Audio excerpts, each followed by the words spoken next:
say about Mercy in Action. Oh, no matter how you voted, I think that we can all agree that this election was not a normal one. The rhetoric of racism, sexism, homophobia, classism, and just about every other anti-gospel message you can think of seemed to be everywhere.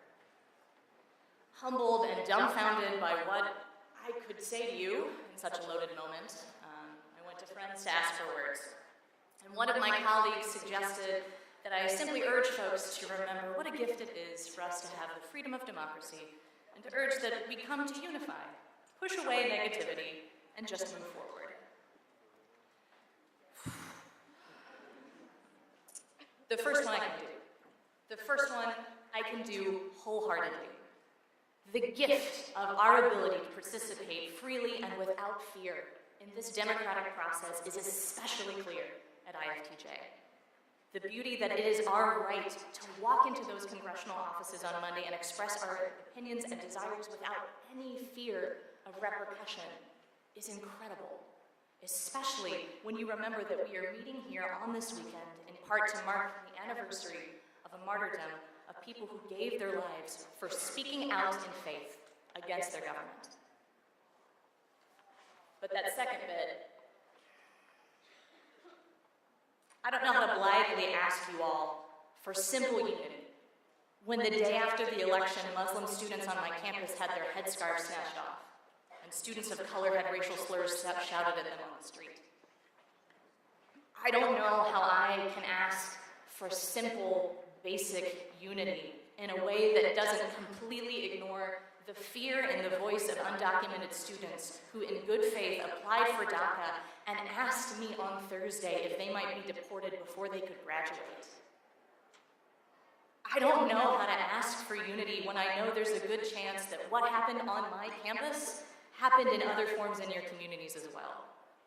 I can't stand in front of you and say it's going to be business as usual, because I would literally be whitewashing the lived experience of so many people in this room and in our home communities. Jesus didn't call for cheap unity and fake positivity, so I'm not going to either.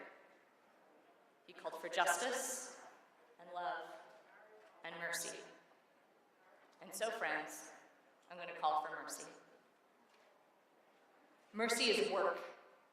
It's willingness to walk into the chaos of another's reality, not because we can claim to fix it or because we pity them, but because we know it's at the key to us become fully human. We enter into that reality because we recognize it's through compassion, that misericordia, that heart suffering, that mercy is how we experience God. It calls us to connection. It calls us to kinship. It's the Eucharist lived out in our daily lives. Mercy, Pope Francis reminds us, is a verb. The call to mercy isn't a simple one. It's the same call that called Ignacio a martyr. We sometimes forget he was actually a man of privilege. He was college educated, he was European. He never had to worry about where his next meal was going to come from. His reality was different from the Salvadoran people that he served and worked with and loved very deeply. But this was the same man who asked, what is it to be a companion of Jesus today? It's to engage under the standard of the cross in the crucial struggle of our times, the struggle for faith and the justice that it includes. Ea Correa put his talents, his passions, his intellect, and finally even his very body on the line to stand up and protect those who were being threatened and oppressed. He spoke out constantly and persistently against unjust structures. He pushed the university to put its resources at the service of the poor and the marginalized. He was not afraid to risk his reputation, his status, and even his safety for what was just. What are we willing to do to answer that same call, to put mercy into action? How do we start realizing that when Jesus said, love your neighbor, he wasn't simply making a suggestion? So if we're in this fight for justice, let's really be in it. For those of us that carry privilege, how do we learn to use it to protect those who are being oppressed? We must take risks, because very often we are the ones who can afford to. How do we help amplify marginalized voices, not claim them as our own? Do we recognize it's not enough to just ask ourselves who's missing from the table, that we must ask ourselves if we might be sitting in their seat. For those of us who carry marginalized identities, whether they be visible or invisible, what does mercy mean for us? Mercy is the all-abiding love of God that enfolds us even in our hardest moments. It calls for us to recognize that complete, unshakable dignity within every single human being, and especially within ourselves. If you're in this room and you're afraid, whether it's because of who you are or what the future might hold, know that you're safe with me. Know that you're safe here. Know that you're loved, that you're valuable, and that you are needed. 2 days after the election, Diane Guerrero, who's an actress in Orange is the New Black, and Jane the Virgin was on campus to talk about her experiences. She was born in the United States, but her parents were undocumented. They were deported when she was 14. At the end of the event, an undocumented student stood up and asked her, "What do I do? I want to tell my story, but I don't have a platform." And Diane said, "Tell it." And he said, "Well, how do I write my story? I don't know how to write well." And she said, "No, you just have to write it. Our concerns, our issues are important and valuable, and the more that we silence them, the more other people's are going to claim that theirs are better. We need your stories. Share them, write them."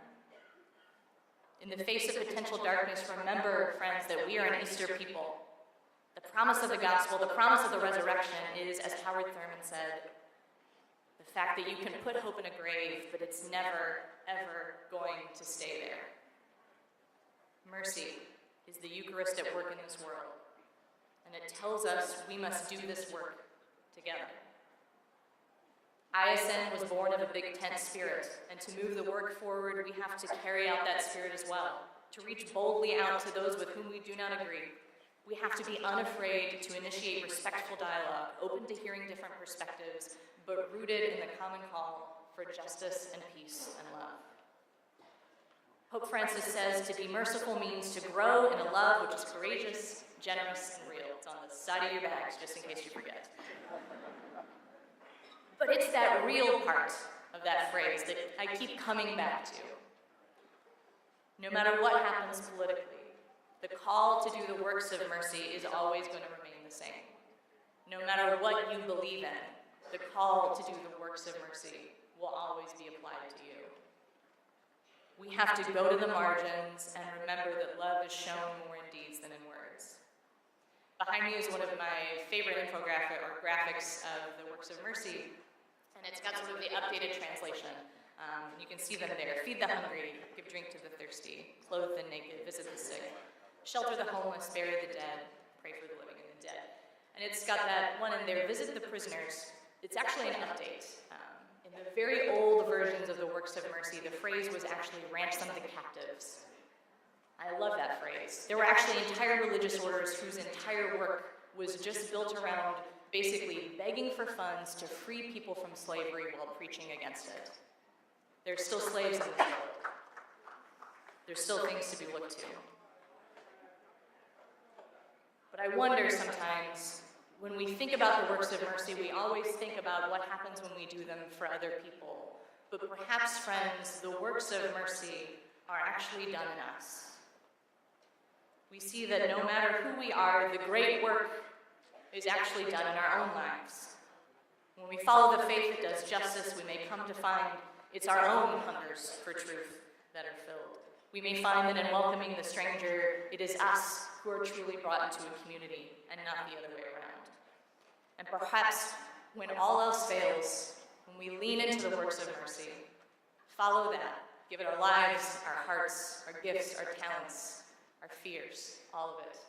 When we bring all that we have to that work, we realize that perhaps maybe our captive hearts can be ransomed, liberated once and for all from a prison of isolation, hate, and indifference that seeks to keep us from one another and from God. Mercy is the lived reality of the love of Christ. Christ, that man who was a man of color, born in the Middle East, who constantly and consistently, non-violently questioned every governmental authority he came across, questioned the status quo while crossing every border in society around gender and class to build real, authentic relationships. It's mercy that has and is and ultimately will save us all. May our hearts and minds expand this weekend and make room for mercy in our own lives so that we